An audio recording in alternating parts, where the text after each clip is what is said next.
Je suis Femanda Kanate, je suis professeure de yoga et coach de vie. Le jeans est un apport qui a toujours été très présent dans ma vie vestimentaire parce que c'était plus simple pour se batailler avec les frères. S'il y a une chose qui est sûre, qui est toujours là pour nous, c'est la respiration. Tout ce qui arrive est vraiment parfait. C'est comme une réverbération qui après va faire un écho dans ta vie et te donner tellement de beauté. We are storytellers. We are storytellers.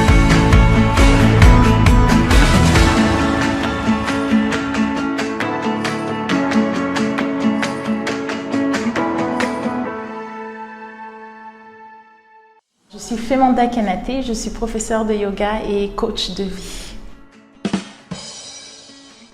Alors, pour le côté vestimentaire, moi je viens d'une famille avec beaucoup de garçons. Alors, le jeans est un apport qui a toujours été très présent dans ma vie vestimentaire parce que c'était plus simple pour se batailler avec les frères. On est d'accord, quand tu es une seule fille au milieu de 15 garçons, il faut que tu te protèges. Et à l'adolescence aussi, c'était plus simple, plus accommodant. Maintenant, avec l'âge, j'avoue que l'ouverture aux robes et tout ça, c'est quelque chose qui vient me chercher, qui m'apporte de l'élégance, qui me fait sentir légère.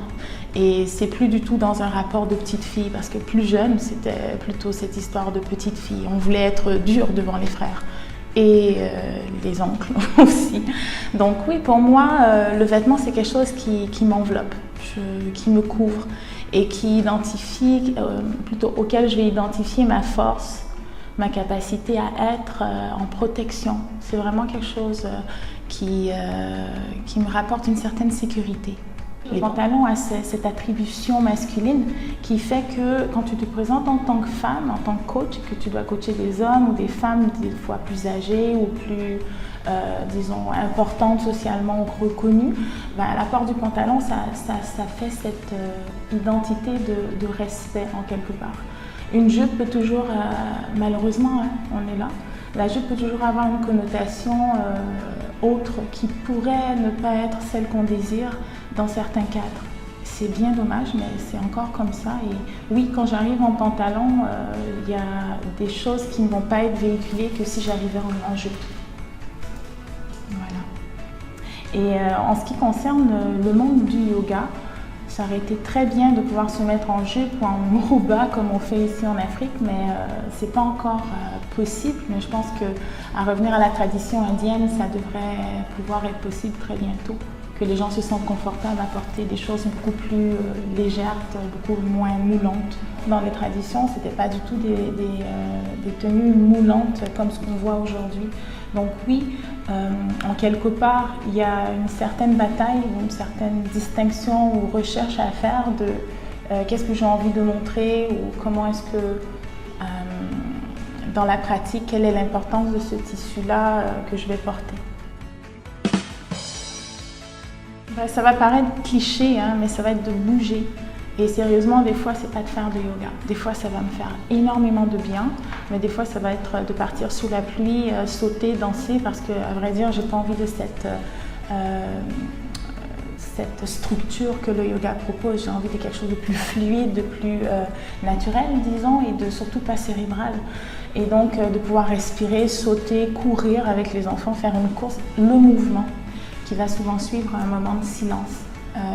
Pour moi, d'exulter ce qui se passe à l'intérieur sans forcément chercher à identifier cette chose, mais après intégrer que le mouvement a peut-être pu modifier ou pas, mais que ce mouvement a certainement, sans modifier la chose en soi, mais ma perspective de cette chose-là.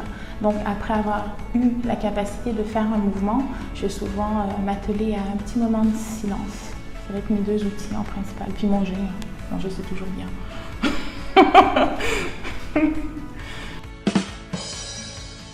Alors, c'était une période de ma vie.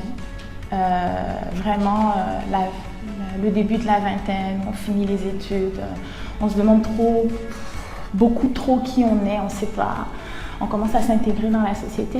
Et moi, j'ai fait des études en musique dans un cadre très intellectuel d'artiste, très artistique.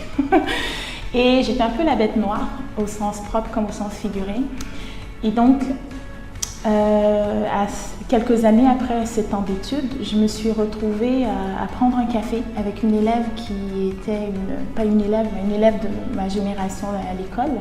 Et elle est venue me dire « Merci d'avoir été différente, d'avoir été toi. Aujourd'hui, je comprends pourquoi on a été aussi difficile et dur avec toi parce que tu reflétais quelque chose. On n'était juste pas prêt à apprendre et pour toi, c'était juste naturel. » Vous pouvez comprendre que quand j'ai eu ce beau cadeau, je me suis dit « Oh, waouh !» Donc finalement, stresse pas. Tout ce qui se passe, c'est cool. Tout ce qui arrive, c'est bon. C'est juste que c'est pas au moment même qu'on s'en rend compte. Et ça m'a vraiment permis d'embrasser. Je commençais mon travail, ma découverte du yoga. Et ça m'a vraiment permis d'embrasser le fait que tout ce qui arrive est vraiment parfait.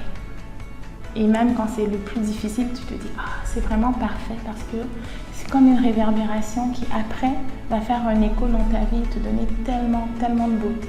Alors, un petit clin d'œil à cette jeune femme qui est ostéopathe. Merci pour ce beau cadeau que tu m'as fait.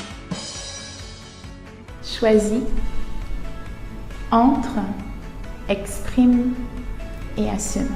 Choisis, ça veut dire que quand tu fais un choix, quoi qu'il soit, tu l'intègres, c'est pas intégrer, c'est plutôt tu l'incarnes.